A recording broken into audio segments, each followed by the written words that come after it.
Episode 9 story in detail. Tae-Mew is so eager to see Hari again that he gives her a wake-up call. An Archaeopteryx with a heart. He's also outside her house, waiting to have a little pre-work breakfast date. The date is both over the top. He used his connections to access a popular restaurant before opening hours, and understated, he cooked for her, which is a bit like Tae-Mew himself. He's just a simple boy wrapped in rich chaebol packaging. They sit down to eat, and Tae-Mew notices that Hari is wearing two different shoes.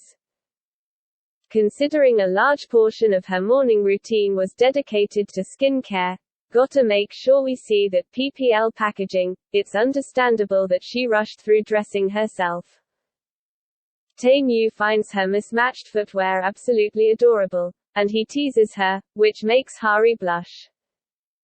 They are so gosh darn cute. I just want to bundle them up and carry them around in my pocket. At work, Sung-hoon updates Tae-Mew on the success of Hari and Min-woo's viral video, which has created a noticeable increase in their sales. And speaking of Hari, how did things with her go last night? Tae-Mew lets Sung-hoon stew in his curiosity for a moment, but Tae-Mew is too pleased with himself to stay silent for long. Nonchalantly, he asks Sung-hoon to buy a pair of women's shoes and also casually reveals that they are for his girlfriend. The shoes are delivered to Hari's office via a courier, who announces they're from her boyfriend. Her co-workers are instantly curious, but she dismisses the impending gossip with a lie that the expensive heels are from her prankster friend Young Seo. Tae-Mew, who spent a whole meeting doodling Hari's name and contemplating cancelling his next business trip, can't resist popping in to see his secret girlfriend before he leaves town. As he holds out his tablet, she spies his doodles and panic swats the screen. Her co-workers stare aghast as his tablet hits the floor, and she lies, saying she saw a fly. Sung-hoon, who understands the assignment, claims he saw it, too. While the men are overseas for business, Tae-Mew tries to call Hari, but she's out at a team dinner and can't find a private place to answer her phone. At the same time, Sung-hoon receives texts from Young Seo, and her cousin. See. What had happened was, Sung-hoon went on the blind date with Yoo-eun. He did his best to politely reject her, but she was, quite understandably, smitten at first sight. She's also undeterred by his proclamation that he has a girlfriend and won't take no for an answer. So when Young Seo runs into Yoo-eun at the office and they both begin bragging about their new beaux, they have no idea that it's the same man. There's no way this can possibly go wrong. Oh wait. It almost immediately does. Yoo-eun's mom Jin Chae-rim, Kim Young-ah, overhears Yoo-eun bragging about her new man. Assuming she's talking about Tae-Mew, Chae-rim immediately reports the good news to Grandpa. His emotions flit through surprise, doubtfulness, and regret, the last emotion clearly stemming from the realization he might have to be in laws with Chae-rim. When Tae-Mew returns to South Korea, he immediately seeks out Hari to collect on the dinner he owes her for winning MVP at the company field day. They go to her favorite tteokbokki restaurant, where Hari explains that she would like to keep their relationship secret at work. Tae-Mew pouts, and Hari appeases him slightly by introducing him as her boyfriend to the ajumma running the restaurant.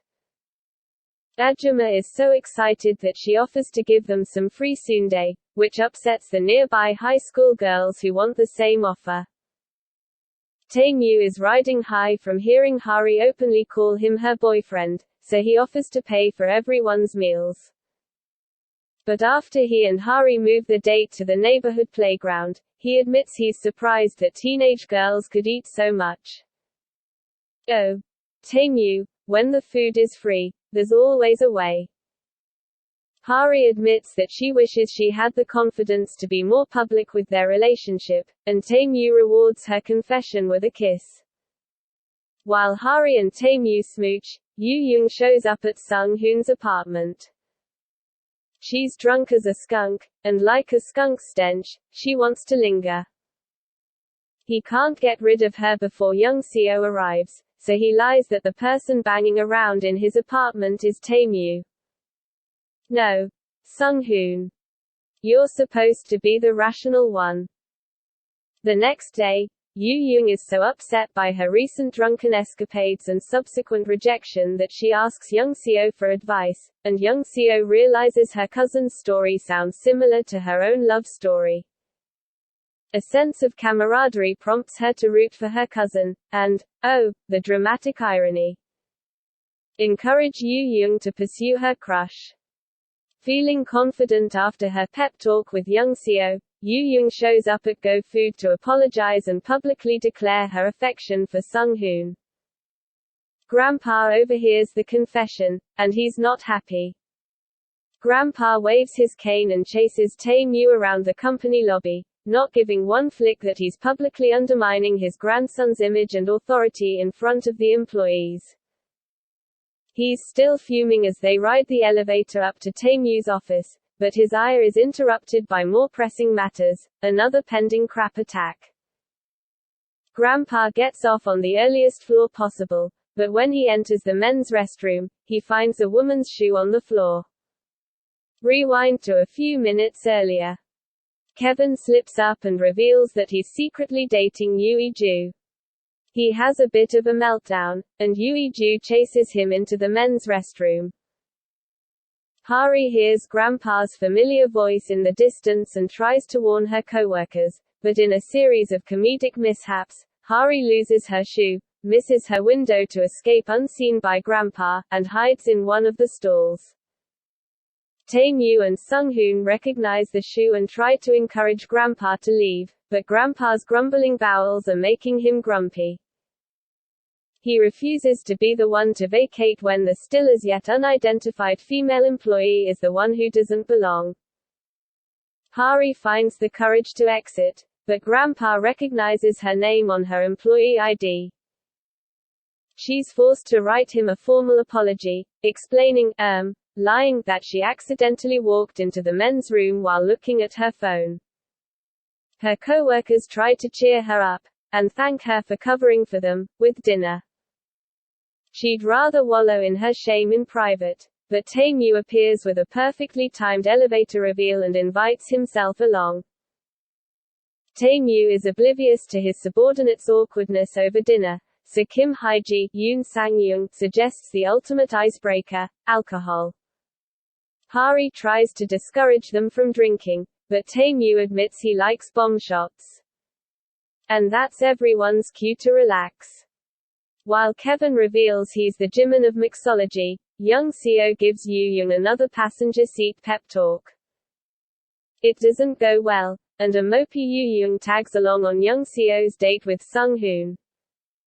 As expected, the shiitake mushrooms hit the fan, and young Seo finds out that Sung-hoon went on the blind date in Tae-Moo's place.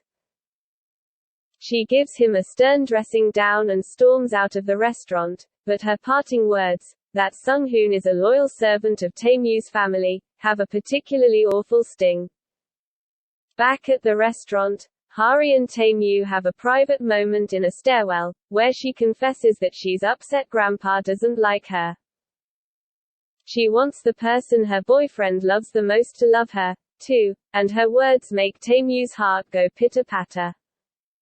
Tae-Moo's still feeling affectionate when they rejoin the group, and he can't resist holding her hand under the table. They're almost caught by a very drunk Hae-ji, and everyone agrees that her uncensored truth bombs indicate it's time to head home. Tae-Moo and Hari hang back while the others head in the other direction, but, they're caught by Grandpa, who always seems to be at the wrong place at the wrong time. Luckily, Hari's team circles back because Hae-ji forgot her cell phone, and they confirm that Tae-Moo was having dinner with his employees. No romantic date to see here, Grandpa. That's all in this episode. We'll continue the story in the next video. Hope you like this video. Please subscribe to this channel to get more K-drama stories.